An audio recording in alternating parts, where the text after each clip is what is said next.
All right, let's answer some viewer questions and comments. This from George's son? Don't know. Looks like Georgeson. The second time when you mentioned a gap, I kind of forced the gap intentionally. I wonder if that is a common thing and what it shows, a habit of force stepping through when meditating. Or, I'm sorry, a habit of force stopping thought when meditating.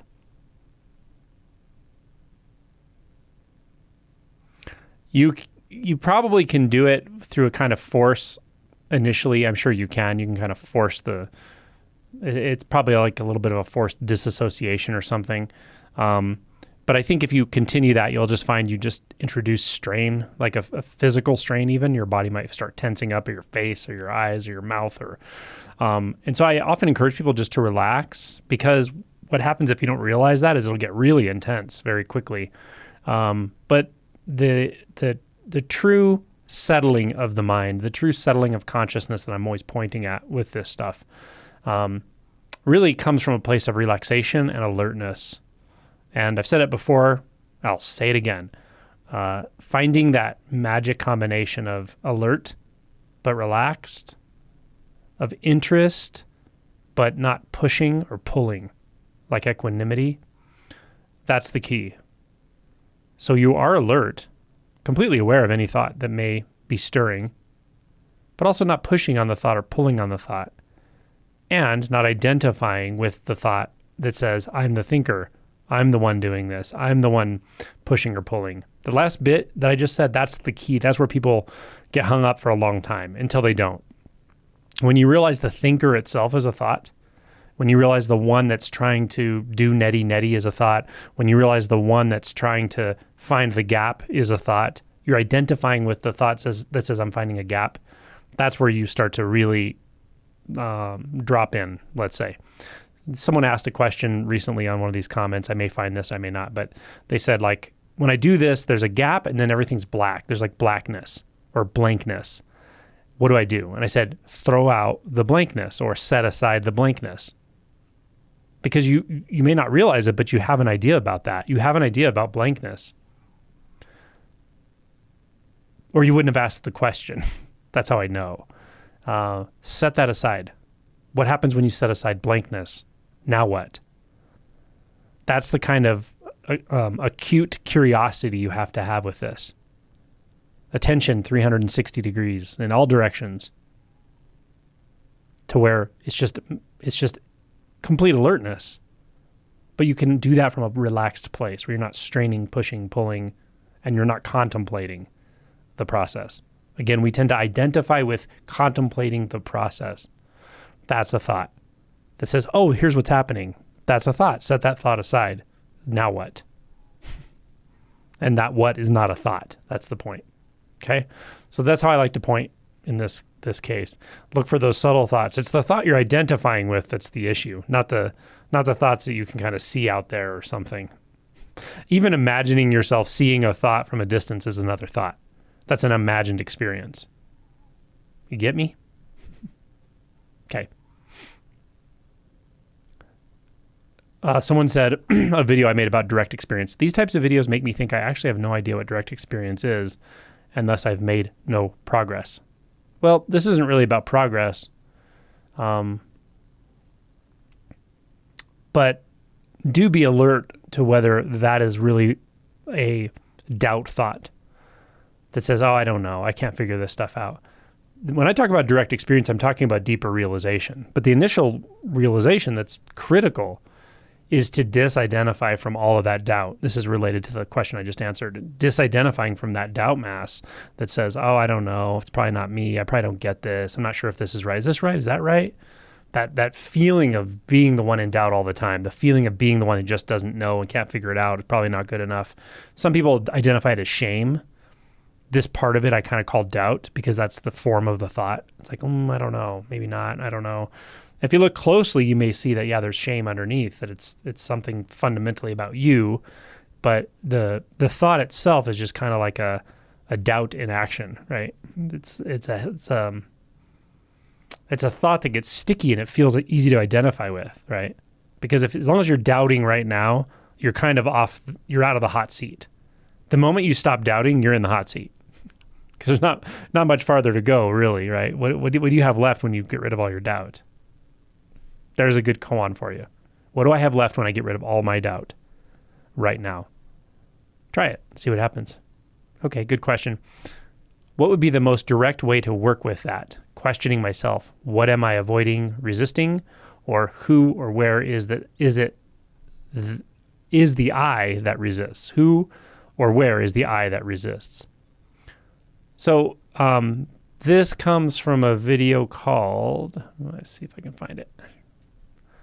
It's a little hard to see all these on the same page.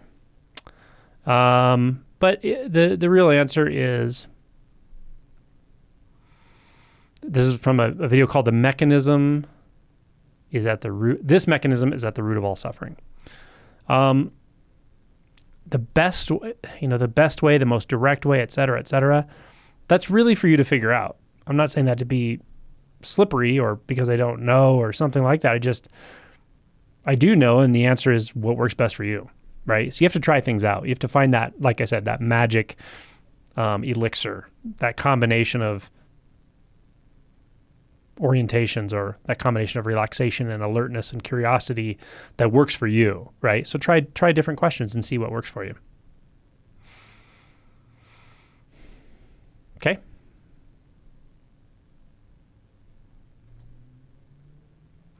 This is good. Someone says, learning to let go of the one who wants to extend those pleasant experiences and make it last all the time is a difficult task, but it's necessary, I think. That is totally true. This is good.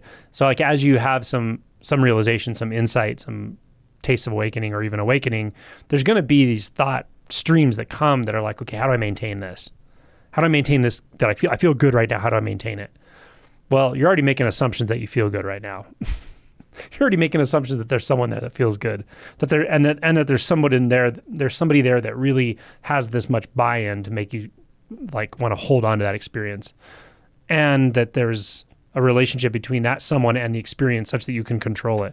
Like there's a lot of assumptions when we do that, and yet it's very common. So this person's making a really important point, and that is it's hard to let go of that. You might grieve letting go of the belief you're in control enough to make yourself feel better. But it's a really valuable belief to see through, for sure. Yeah.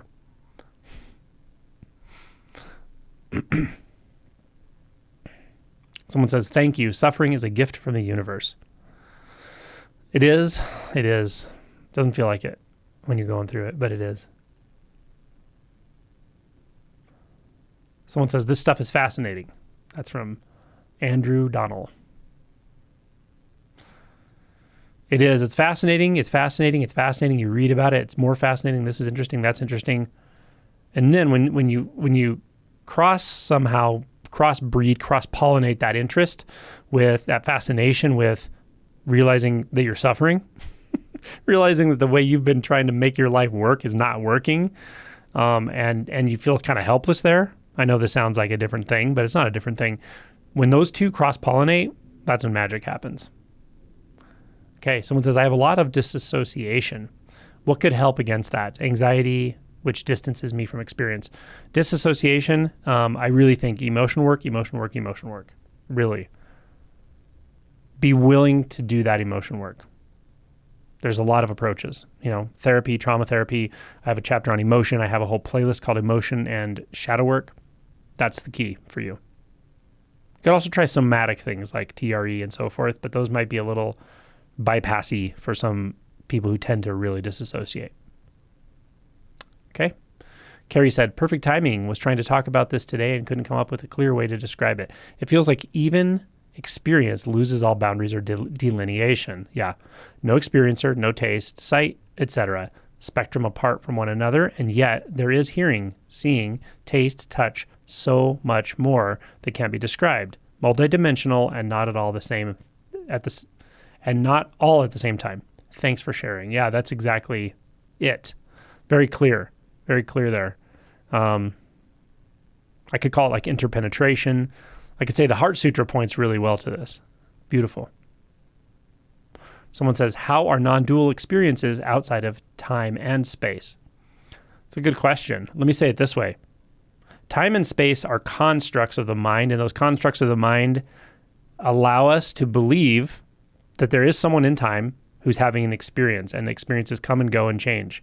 So to say that non-dual experiences, well, already that part's wrong, because based on what I just said, non-duality is a statement that all of that paradigm that allows there to be experiences, experience or moving through time, moving through space, separate in space, such that it can experience, all of that is false, essentially. It's a bunch of mental constructs put together. So that whole paradigm, that whole functioning of experience, of perception, is what seems to obscure the truth of non-duality. Non-duality is just a statement saying that's not the case. So non-dual isn't an experience, and to say how is it outside of space and time? Experiences in space and time are all interrelated, and they're just illusions. So there you go. Okay, how can this be seen through if that's the case? Well, it can be seen through by dispelling the fundamental illusion. That's the key. That's what I talk about all the time. When I observe sensations, well, here's the thing. When you are observing sensations, so it really depends what you mean by that. What is the degree of realization this person is talking from? And I don't know. But if there's really a solid experience of me observing a sensation, me observing an object, me observing a sound, et cetera, then go after the me. Don't worry about the object. Don't worry about the nature of phenomenon right now. Phenomena. It doesn't matter. What matters is go after what you're assuming to be there. Go after the assumptions, me, subjectivity, right? That's the key for most of this. Okay. When I observe sensations, it seems to me that impermanence change is definitionally tied to time itself. Definitionally, sure. I'm not talking about definitions here. This is deep realization we're talking about in this video. So yeah, don't worry about all that. So now this part, you're getting kind of tied up in the definitions and the sort of logic of it. This is not about logic. This is about direct experience only. It's about investigating and seeing what is there and what is not actually there. When you see what is not actually there and those fundamental illusions are dispelled, this won't confuse you anymore. Does that make sense? Cool. Yeah. Oh, I'm having more difficulty defending space's existence, but I am still confused. Don't worry about it. Like, don't worry about defending anything, like, or understanding this. Really, don't worry about understanding it. In fact, if you're trying to understand like all this phenomenology at the level of direct experience and you haven't had a first awakening, go after the awakening. That would work really, truly. I would just work at that, because that will take you beyond the confines of the conceptual mind, and that's really critical, or else the rest of the stuff just ties up the mind. It becomes philosophical, right? Or purely philosophical. So that's what I would recommend. But when you say I'm confused, that's not a bad thing. I prefer you to be confused than to think you understand this stuff. Good question. Okay, someone says, when you say experiencing the sense gates directly, namely the seen, the heard, the sensation, should we also tune into consciousness itself, whether there are thoughts or not? Yes, that is the sixth sense gate, or just the seen, heard, and body sensation. All. Don't overlook consciousness as a sense gate, or else you will be identified with it and not realize it. Probably, most likely, more times than not.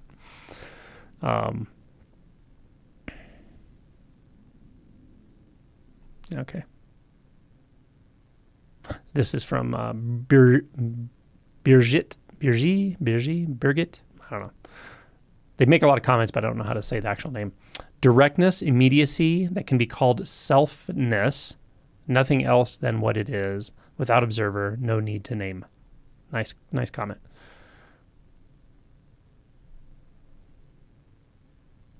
Okay, this is from Christina Russo.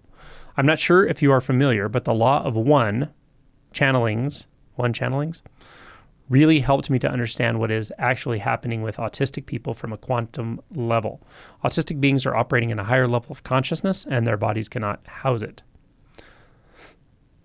Yeah, that's a good way of saying it, right? The sense fields are so overloading to the consciousness of someone who has autism. But I'm not familiar with what you're describing, the law of one channelings. Okay.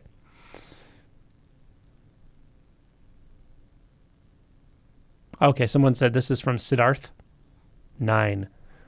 This is from my video out in the forest. These words seem to be coming so close for the true experience of what they are trying to convey. My mind stopped just by the conviction in the words. Thank you for sharing this, Angelo. You're welcome. That's Angelo in the forest. Someone here said, "You okay, bro?" without a question mark or an exclamation point. So they're either going, "Are you okay, bro?" listening to my short because they think I'm crazy, or they're going, "Bro, you okay? You okay in my book?" Either way is fine. Okay, here we go. Someone says, "Do you mean a vast difference, as in when the awakening happens, it's better than the original experience that the mind chases?" Oh, for sure. Better. I mean, it's like, it's not even in the category of better. Like, better will be a joke to you. It's not about better. It's just more real. But it's certainly more vast. It really feels more vast, more fluid, more enticing, more real, more close, more pristine, more obvious, more simple, more natural, more balanced, more accommodating. All of it.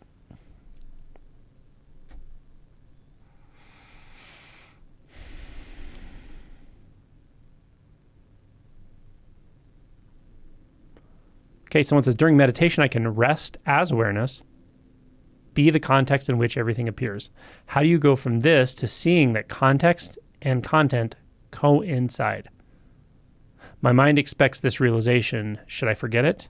Using any technique seems to distance me because it is mental activity, not being with what is here.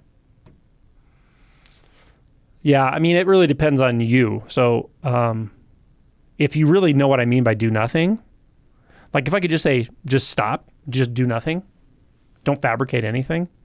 If you could really get what I mean by that, anyone could, then they don't need practices. Don't fabricate anything. That's it. Do you get it? Can you not do that? Can you not fabricate right now? Endlessly?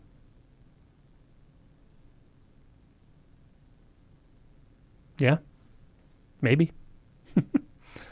If that doesn't work, maybe some practices could be helpful for a while. Okay.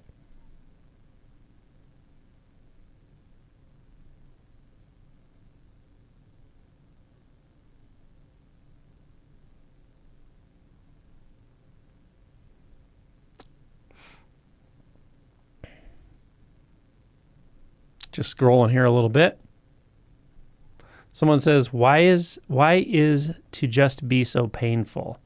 I almost feel like I'm not allowed to just be, like I need to be thinking or doing something. Well, I mean, I don't know exactly where you are. This is from JDU Bluffy. I don't know exactly where you are, but it sounds like where I was before awakening. It was miserable. Felt like I was always like on the hot seat somehow, or just not in the right place at the right time. Couldn't make it better. Couldn't make myself feel better. Couldn't make life work. Even when life worked, it didn't feel right. Like on and on and on and on. Thoughts. Didn't like the thoughts. Didn't understand why. But I was trying to solve that with thoughts, and it was miserable. I don't know if that's what you're talking about, but it sounds like what you're talking about.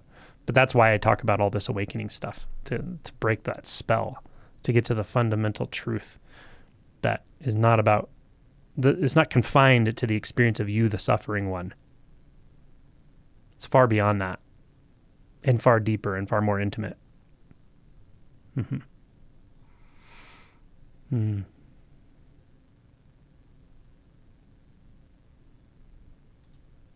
This is cool. Someone says the aspen trees are such a great metaphor. At first glance, it's a forest of thousands of trees, but keep looking. It's all one tree. Yes, the aspen trees are connected underground in the root system, apparently. So huge swaths of aspen forest are connected.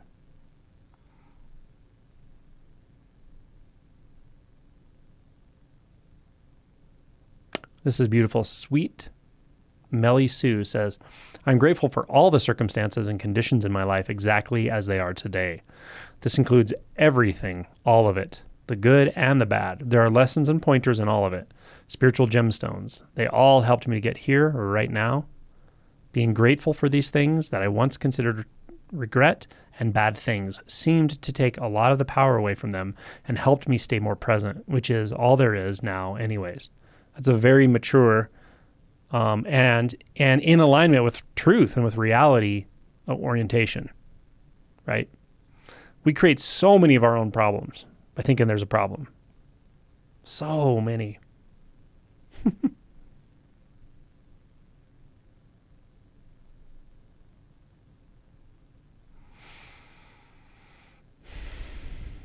Someone says, I don't know how transmission can work on video, but you notice it instantly.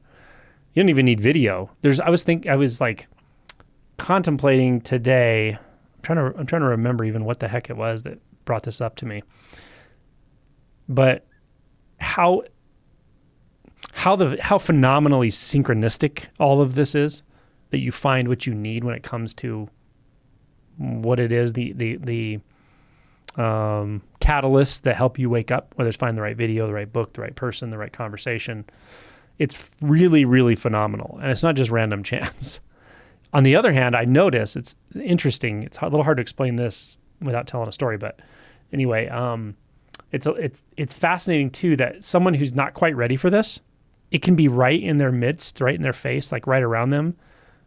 And they can, without even feeling like there's avoidance, they just kind of don't notice it. They just overlook it.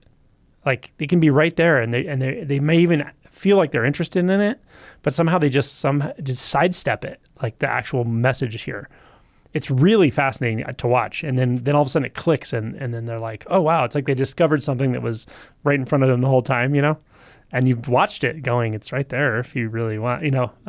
And so anyway, there's a timing and synchronicity to all this as well, which is really cool to watch.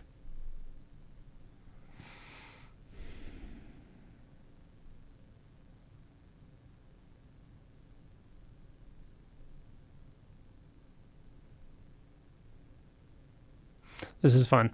This is a great question. Someone says, great talk. This was the interview I did with Britt Hartley. But I cannot escape from the question, why? Every action we or any other animal take has a reason. Does it? Does an animal's action have a reason? Watch your cat. Watch a dog. Watch a squirrel. Empathize with that animal. Does it have a reason? Or is it just doing what it's doing? Reasons are like post-analysis. Reasons are very thought-based, right? Most of what you do, you don't even posit a reason. You just don't think about it. The moment you start thinking, or the moment those thoughts are there and they're catching attention, then it'll seem like everything has to do with reasons and all this. But yeah, if you think about all of the sort of quote-unquote actions you take, the discrete actions you take in a day, thousands and thousands, tens of thousands. If you think of subtle movements of the hands and body and where you orient and where your attention moves, you're not like deciding any of that stuff. But the mind will say, oh yeah, I decide this, I decide that. Not so much. Reasons. Funny. Okay. That's all for now. We'll do some more later. Thanks you all. So this is a good one. This is the Frank Yang interview video. I thought Angela was a fast talker. Frank says, hold my beer. It's a good one to end on. Thanks everybody for your questions, support, and doing the work.